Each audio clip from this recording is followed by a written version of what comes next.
En el primer día del segundo mes, en el segundo año tras la salida de la tierra de Egipto, el desierto del Sinaí se convirtió en el escenario de una operación administrativa y espiritual sin precedentes.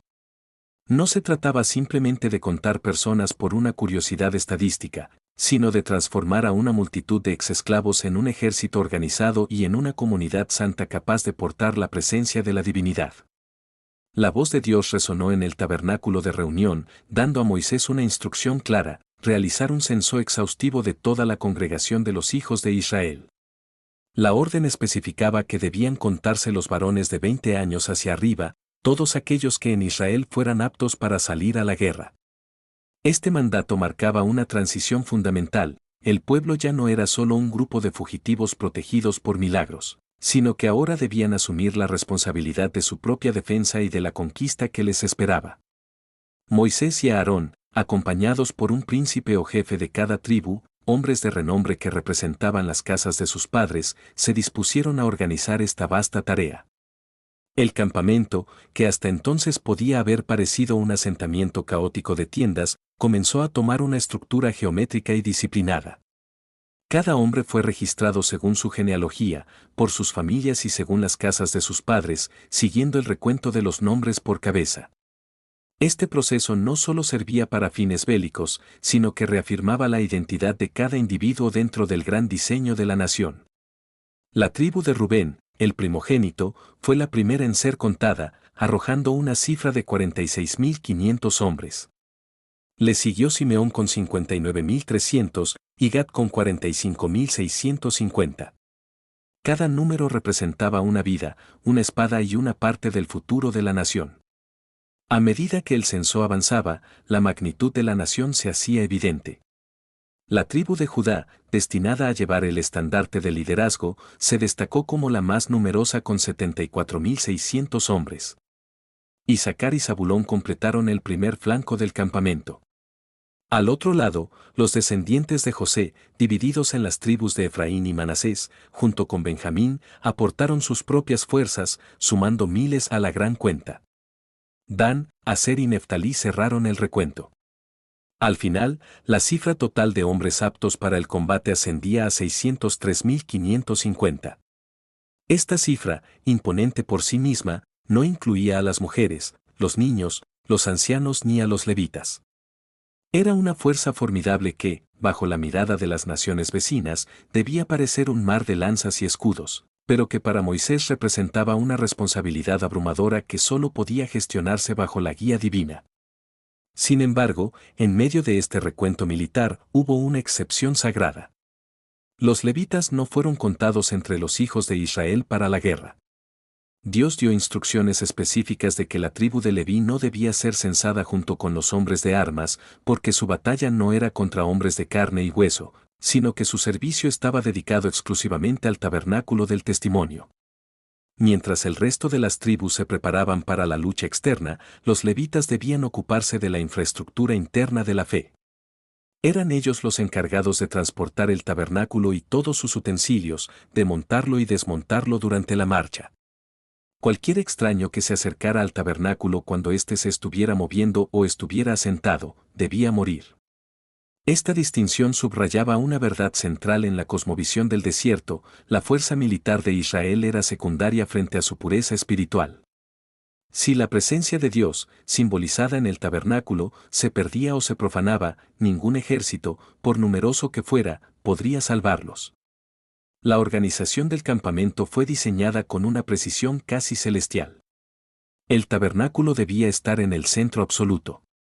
Alrededor de él, los levitas acampaban como una guardia de honor, protegiendo el santuario y asegurándose de que la ira divina no cayera sobre la congregación de Israel. Más allá del círculo de los levitas, las 12 tribus se distribuían en los 4 puntos cardinales. Al este, por donde sale el sol, acamparía Judá con su bandera, acompañado por Isaacar y Zabulón. Al sur, la bandera del campamento de Rubén, junto a Simeón y Gad.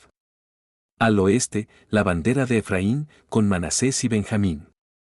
Y al norte, la bandera del campamento de Dan, con Aser y Neftalí. Cada hombre debía acampar junto a su propia bandera y bajo las insignias de las casas de sus padres. Esta disposición no era aleatoria. El orden del campamento reflejaba un orden cósmico donde Dios habitaba en medio de su pueblo. Cada vez que la nube se levantaba sobre el tabernáculo, el ejército se ponía en marcha siguiendo el mismo orden estricto, primero las tribus del este, seguidas por el tabernáculo llevado por los levitas, y luego las demás divisiones. Esta estructura proporcionaba seguridad en un entorno hostil como el desierto, pero también inculcaba un sentido de pertenencia y de deber. El desierto, con su vacío y sus peligros, se convirtió en el molde donde esta masa humana fue forjada.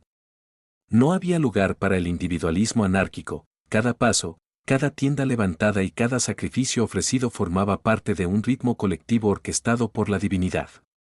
Los príncipes de las tribus, hombres como Naasón de Judá o Elisama de Efraín, desempeñaron un papel crucial en este proceso. Ellos actuaban como puentes entre la autoridad de Moisés y la realidad cotidiana de sus familias. Su presencia garantizaba que el censo no fuera percibido como una imposición fría, sino como un acto de reconocimiento. Al ser llamados por sus nombres, los israelitas sentían que, a pesar de ser una multitud inmensa, cada uno tenía un lugar específico en el plan de Dios. La logística de alimentar y mover a tal cantidad de personas en un territorio árido era un desafío que desafiaba toda lógica humana, pero el censo y la organización de los capítulos iniciales de esta historia demuestran que el Dios de Israel era un Dios de orden, no de confusión. Así, el primer acto de esta travesía concluyó con una nación perfectamente alineada. El ruido de las herramientas, el conteo de los escribas y el murmullo de los jefes de las casas paternas dieron paso a un silencio expectante. Las banderas ondeaban bajo el viento del Sinaí, y el tabernáculo, cubierto por la nube de día y el fuego de noche, resplandecía en el centro.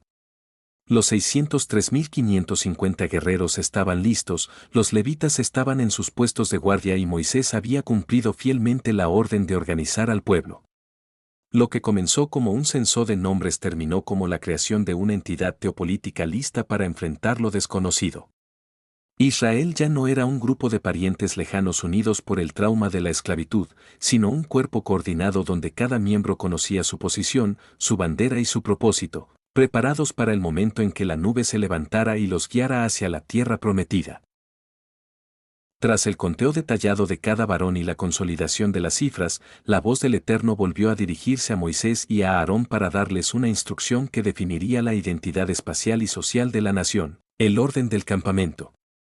No era suficiente con saber cuántos eran, era vital saber dónde estaba cada uno.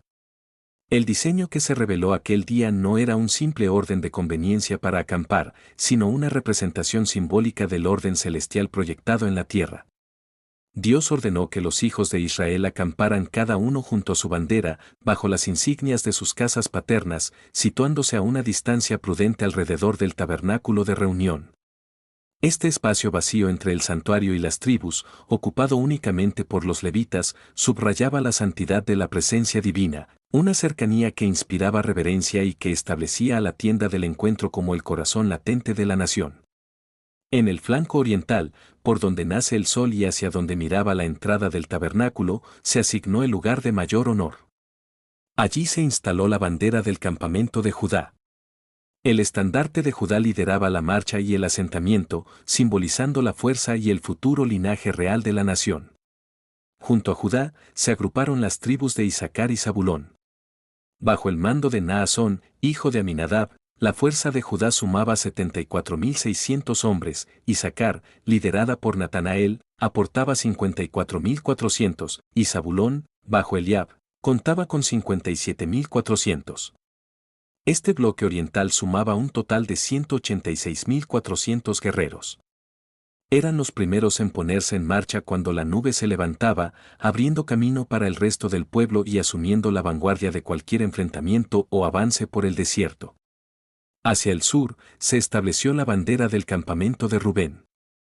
Aunque Rubén había perdido su primogenitura por sus acciones pasadas, seguía ocupando una posición de relevancia junto al santuario. Su bandera agrupaba también a las tribus de Simeón y Gad.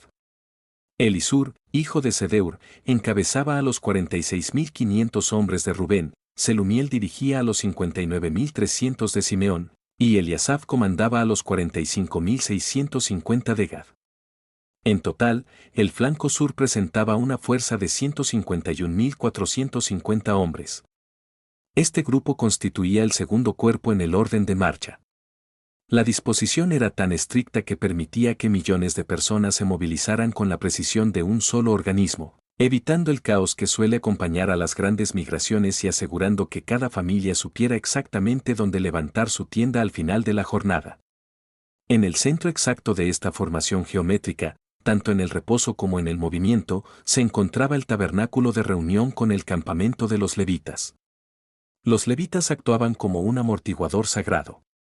Su posición central no era solo logística para el transporte de los utensilios sagrados, sino teológica. Dios estaba en medio de ellos, accesible pero guardado por aquellos dedicados exclusivamente a su servicio.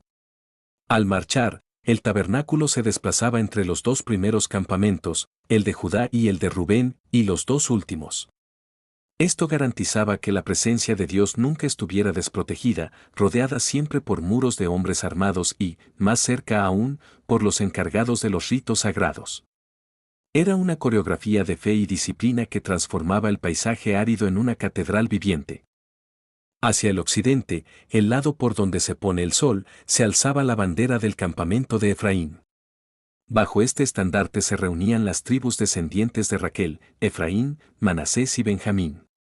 Efraín, liderado por Elisama, contaba con 40.500 hombres, Manasés, bajo Gamaliel, aportaba 32.200, y Benjamín, bajo Abidán, sumaba 35.400. Este bloque occidental totalizaba 108.100 combatientes. Al marchar, ellos ocupaban el tercer lugar, siguiendo inmediatamente después del tabernáculo. La cohesión de estas tribus, unidas por lazos familiares estrechos, reforzaba la estructura del campamento. No eran simplemente unidades militares, sino clanes vinculados por la historia y la sangre que encontraban su propósito en la custodia del flanco trasero del santuario. Finalmente, en el lado norte, se situaba la bandera del campamento de Dan, que servía como la retaguardia de toda la congregación. Dan, bajo el mando de Ayeser, era la segunda tribu más numerosa con 62.700 hombres. A su lado acampaban Aser, liderada por Pagiel con 41.500 hombres, y Neftalí, bajo Aida con 53.400. El total para el campamento del norte era de 157.600 guerreros. Ellos eran los encargados de recoger a los rezagados y asegurar que nada ni nadie quedara atrás durante la travesía. Con su bandera cerraban la marcha, completando el cuadrado perfecto que rodeaba la morada de la divinidad. Al sumar todas las divisiones, se confirmaba la cifra de 603.550 hombres, una hueste imponente organizada bajo un mando unificado. El diseño del campamento tenía un propósito psicológico y espiritual profundo. Para el israelita individual, mirar hacia afuera significaba ver la inmensidad y el peligro del desierto, pero mirar hacia adentro significaba ver el orden, la comunidad y la cercanía de Dios. Las banderas y estandartes no eran solo guías visuales, eran símbolos de identidad y dignidad. Después de siglos de ser una masa de esclavos sin nombre en Egipto, ahora cada hombre pertenecía a una sección específica, servía bajo un líder específico y tenía una función clara en el mantenimiento de la nación. La disciplina impuesta en este segundo capítulo de la historia preparaba al pueblo para las pruebas de obediencia que vendrían, estableciendo que la supervivencia en el desierto dependía estrictamente de mantener el orden que Dios había dictado. Así, los hijos de Israel hicieron conforme a todo lo que el Eterno había mandado a Moisés. Se asentaban bajo sus banderas y marchaban cada uno por sus familias, según las casas de sus padres. No hubo lugar para la improvisación ni para la disputa por los lugares de honor, pues cada posición había sido asignada divinamente. El campamento era un microcosmos de la creación, ordenado, funcional y centrado en el Creador. Con esta estructura finalizada, la nación de Israel dejó de ser un grupo de nómadas para convertirse en un ejército teocrático listo para levantar el campamento en cuanto la nube se moviera, llevando consigo el arca de la alianza y la esperanza de una tierra propia, avanzando con la seguridad de que, mientras cada uno ocupara su lugar asignado, la presencia de Dios los cubriría como un escudo en medio de la soledad del desierto. Una vez establecido el orden militar y geográfico de las 12 tribus, el relato se desplaza hacia el núcleo espiritual y operativo del campamento, la tribu de Leví. Este tercer gran bloque de la historia comienza con una genealogía que conecta el pasado con el presente, mencionando a los descendientes de Aarón y Moisés. Sin embargo, la narrativa se detiene con una nota sombría pero necesaria sobre Nadab y Abiú, los hijos mayores de Aarón, quienes murieron ante la presencia del Señor al ofrecer un fuego extraño en el desierto del Sinaí. Este recordatorio no es casual, sirve para establecer la gravedad del servicio sagrado y la necesidad de una casta dedicada exclusivamente a la protección del tabernáculo. Puesto que ellos murieron sin hijos, solo Eleazar e Itamar quedaron para ejercer el sacerdocio en presencia de su padre, Aarón. Es en este contexto de fragilidad y responsabilidad que Dios ordena a Moisés separar a la tribu de Leví y presentarla ante el sacerdote para que le sirvan, asumiendo la custodia de los utensilios del tabernáculo de reunión y realizando el servicio que correspondía a toda la congregación. Un concepto fundamental introducido en este punto es el de la sustitución divina. Dios declara que ha tomado a los levitas de entre los hijos de Israel en lugar de todos los primogénitos que abren la matriz. En la noche de la Pascua en Egipto, cuando el ángel exterminador pasó, Dios santificó para sí a todos los primogénitos de Israel, tanto de hombres como de animales. Ahora, en el desierto, Dios formaliza este derecho de propiedad reclamando a los levitas como su posesión especial. Los levitas se convierten así en el rescate viviente de la nación, una barrera humana de santidad que permite que el resto del pueblo viva sin ser consumido por la proximidad de la gloria divina.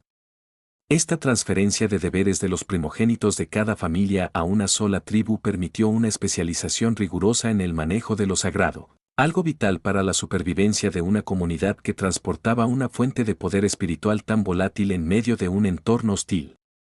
El censo de los levitas se realizó bajo criterios distintos al de las otras tribus. No se contaron los hombres aptos para la guerra, sino a todos los varones de un mes para arriba, subrayando que su servicio era una cuestión de identidad y nacimiento, no de fuerza física. La tribu se dividió en tres grandes familias según los hijos de Leví, Gerson, Coat y Merari.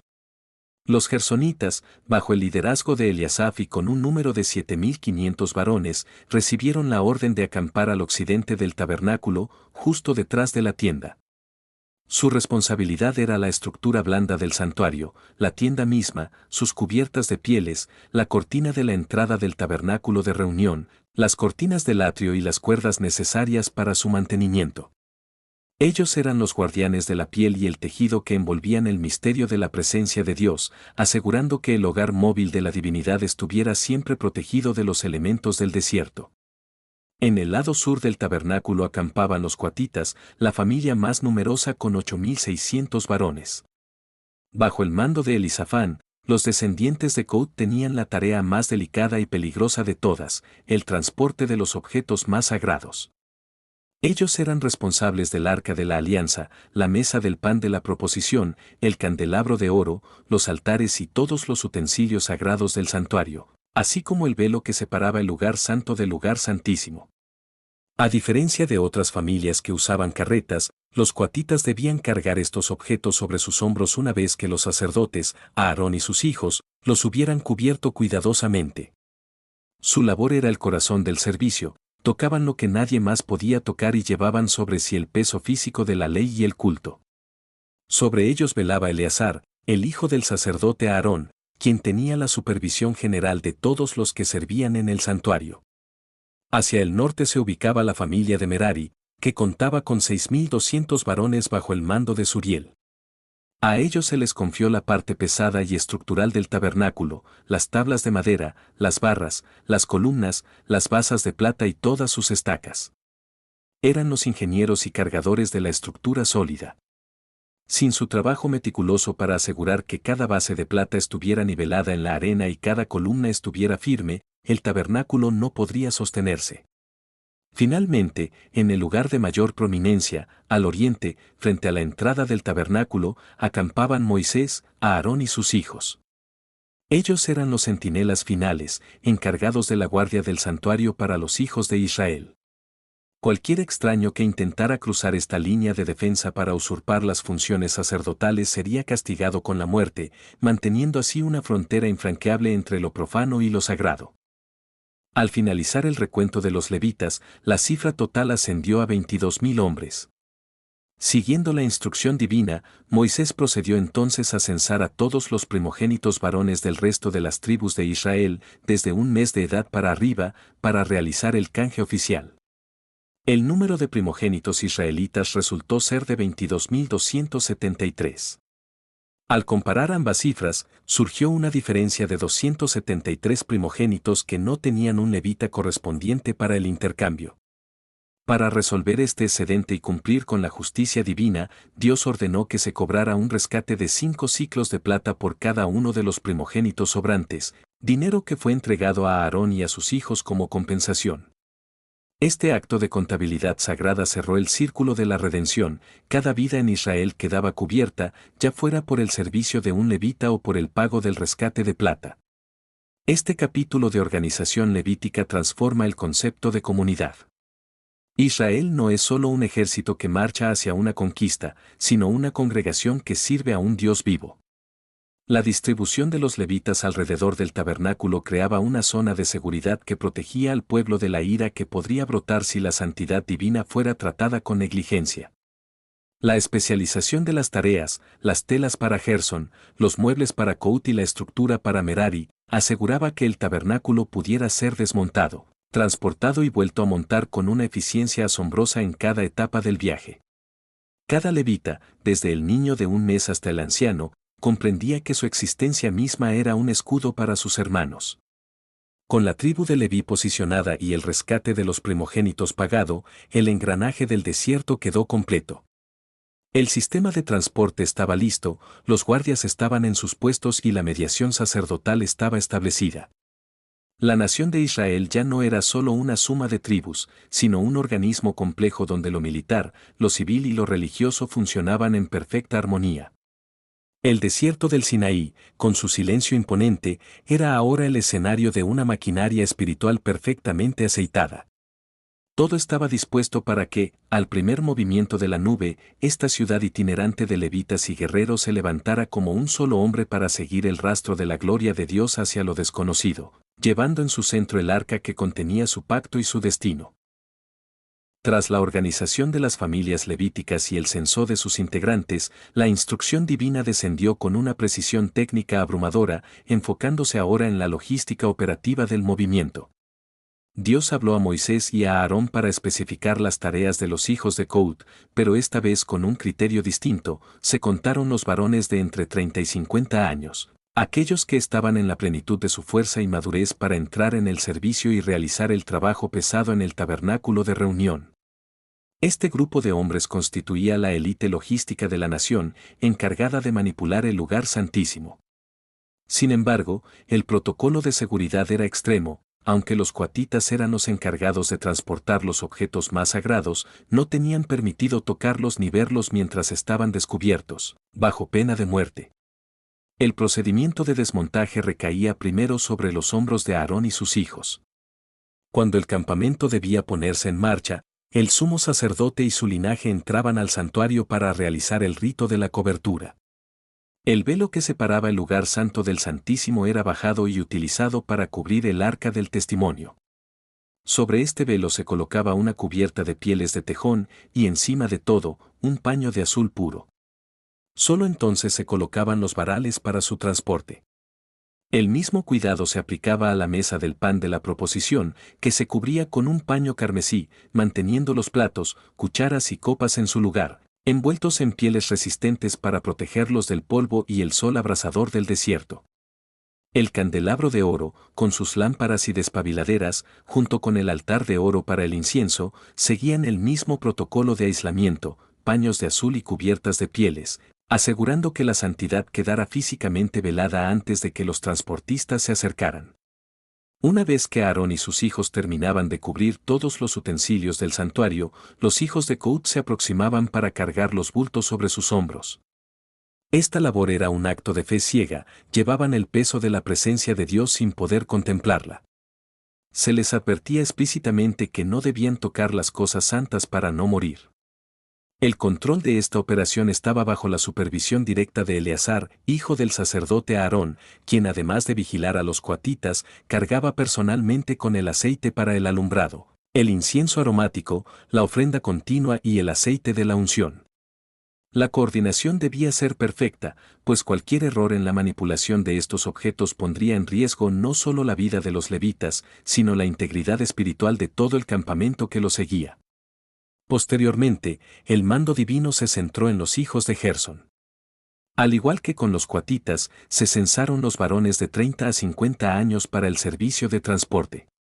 Bajo la dirección de Itamar, el otro hijo de Aarón, los gersonitas asumieron la carga de los componentes textiles del tabernáculo. Ellos llevaban las cortinas de la morada, la tienda de reunión con su cubierta superior de pieles de tejón y las cortinas del atrio que rodeaba el santuario.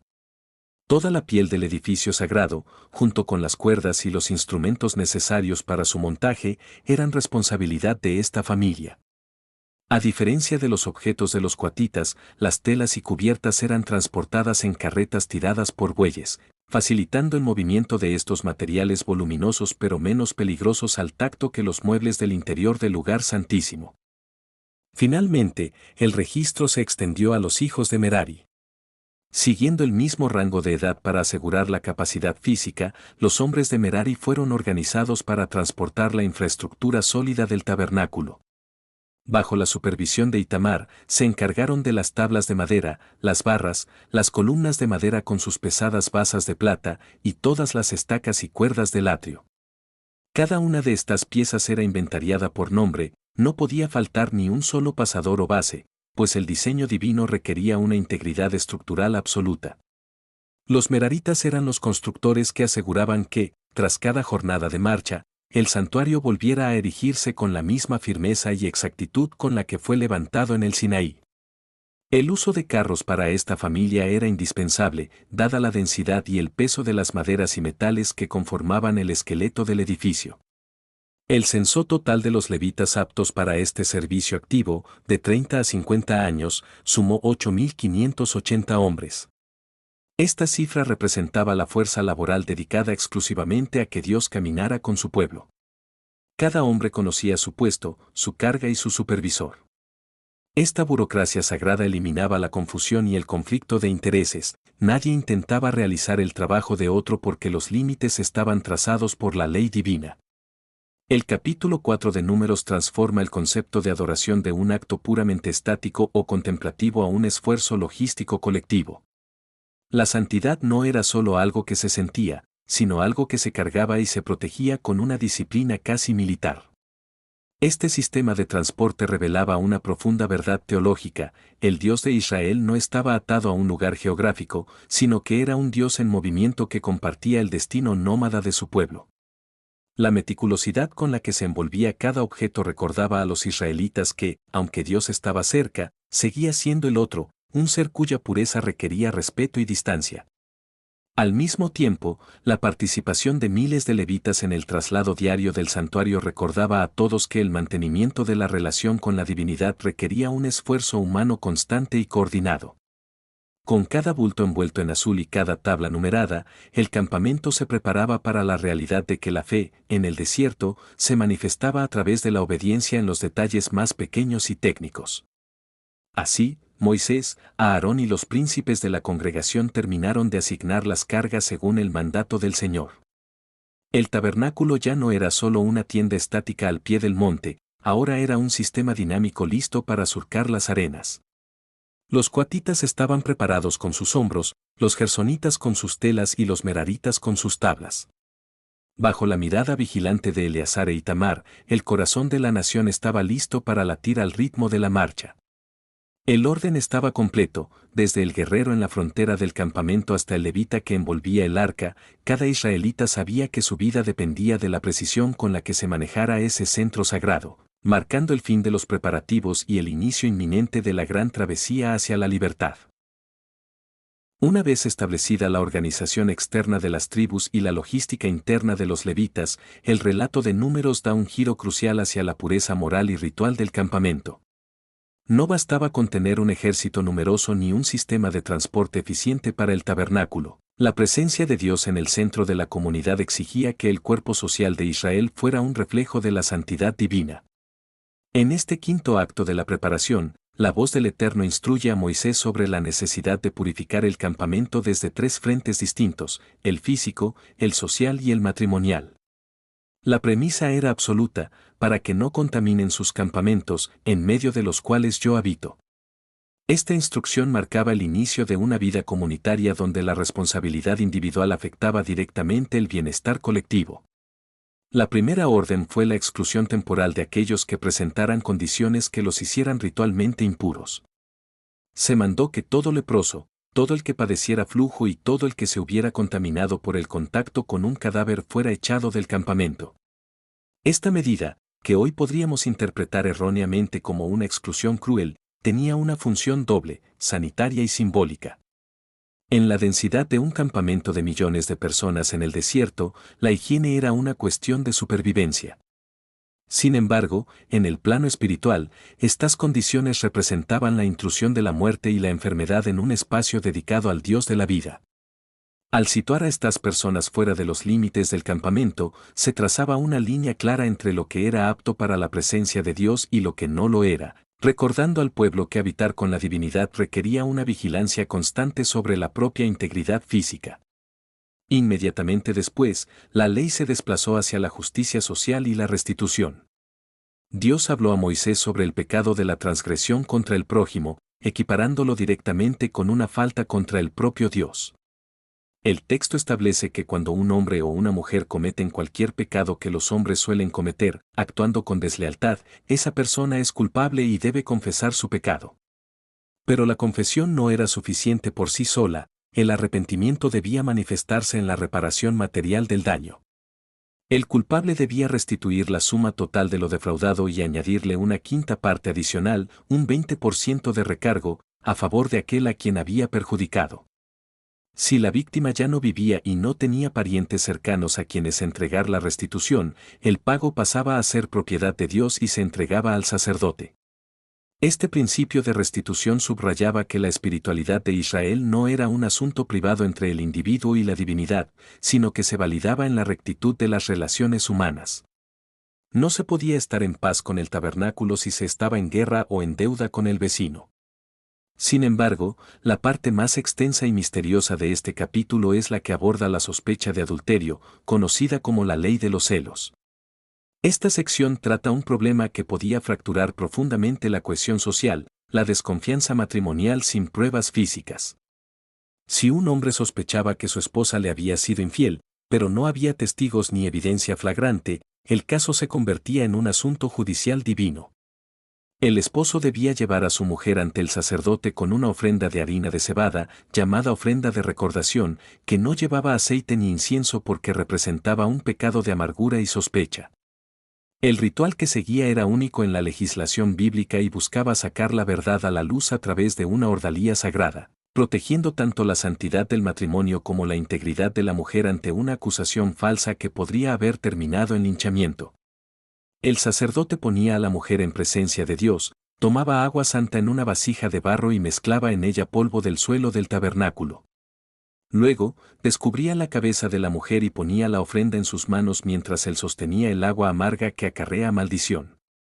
El sacerdote pronunciaba un juramento de execración: si ella era inocente, el agua no le haría daño, pero si había sido infiel, el agua entraría en sus entrañas provocando que su vientre se hinchara y su muslo cayera, convirtiéndola en un ejemplo de maldición entre su pueblo.